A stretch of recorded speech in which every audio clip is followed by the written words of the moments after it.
We're now about to do a Russian steam bath. We have two steam baths here and here. I'll show you the inside of this one. It's got a built-in chair. And the inside of this has a brown chair inside. There's a towel on the ground to catch the sweat. There's a towel draped over the chair for the client, the lifestyle guest, to sit in. And Casey is going to be our lifestyle guest. We're covering up the top with a towel to keep the steam in, and this is our steam generator. We have it set. We're going to set it at, or when it gets to 10 minutes. It's 10 minutes, right? Then she'll get in. So let's lift this up. Can you lift this up? Lift it up. We'll see the steam. The steam should be coming out. I don't know if you can see that. You see the steam? Get some light. Let's see if it'll fog up. Yeah. The steam. There we go. And so we're catching the steam inside. Once it's time for her to get in, she'll unzip it, get fully undressed, unzip, get inside, sit down, and zip it up quickly, and then I'll step back in. We have some water, ice cold water to keep her hydrated, and a towel inside of ice cold water to dab her forehead to make sure her head doesn't get too hot. And we shall proceed. Ready, Casey? Uh-huh. She's in, and now we're about to put the towel around her neck to keep in the steam. Okay, our client is now in, fully zipped in. This one has holes that can be unzipped, I guess if they need to take their arm out for any particular reason. Pardon? If you're feeling claustrophobic, you can take your arms out. Okay, if you're feeling claustrophobic, you can take your arms out. Not recommended. Not recommended though. And this is the towel's wrapped around her neck to keep the steam from escaping. Okay, I'm going to start giving her some water to make sure that she remains hydrated. Oh, serious. Okay, hold on. All right. Okay. And as soon as we're going to use the washcloth, as soon as we start seeing beads of sweat, I guess, break forth on the forehead, then we'll start patting down with the cold washcloth. She will sit in here for 10 minutes, so now we will set the timer for 10 minutes. So we've set the timer for 10 minutes, and the steamer is working, and we'll start dabbing her forehead in a moment. How do you feel, Casey? Hot. Do you feel any sweat draining yet? Yeah, I feel it running down my arm. Is it comfortable, uncomfortable? It's okay. It's relaxing. Yeah, it feels good. Okie doke. When the timer gets down to 2 minutes, then we will turn on the hot shower for her to get in and to do a scrub down with some friction mittens that we'll show you momentarily. Make sure to give water often so that they can be hydrated and not become overheated. Also, make sure to dab their forehead systematically throughout the course of the 10 minutes so that they can remain cool and they don't become overheated. We don't want them to become too hot above their neck. A light press, even movements would suffice. We've got about 3 more minutes left, and I'm going to turn on the hot shower. I'm going to make sure that it's as hot as our lifestyle guests can handle. And I'm going to just get it started so it can start heating up. So, how's it feeling? You've gone for about 8 minutes. Can you describe what's going on inside? It's really hot, and I'm really sweating now. Like the sweat's dripping and stuff.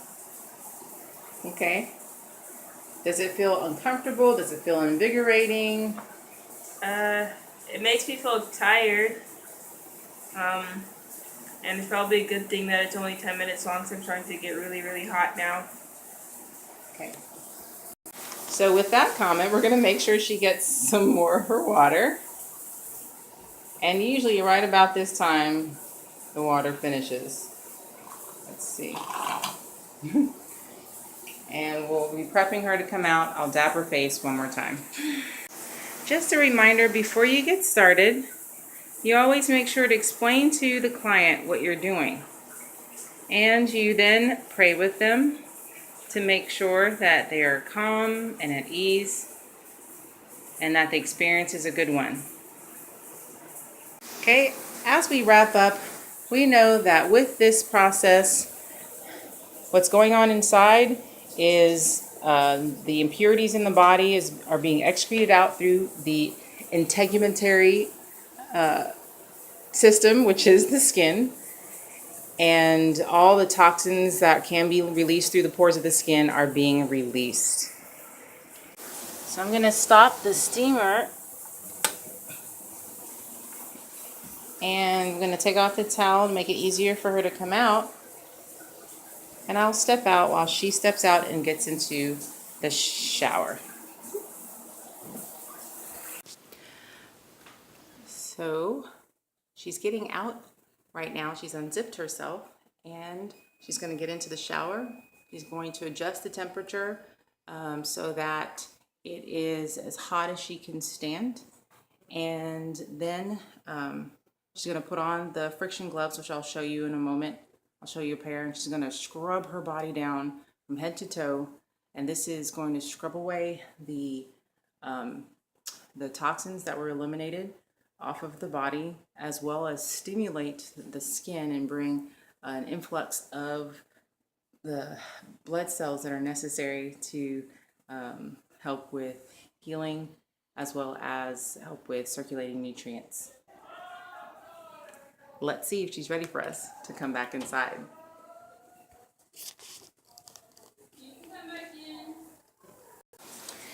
Here are a couple of pairs of friction gloves. We have some white ones and some blue ones here. As you can see, it's kind of grainy and a little itchy to the touch. And when she scrubs with this, then it, like we said before, it clears off all the toxins. Also, the use of the hot water in the shower helps with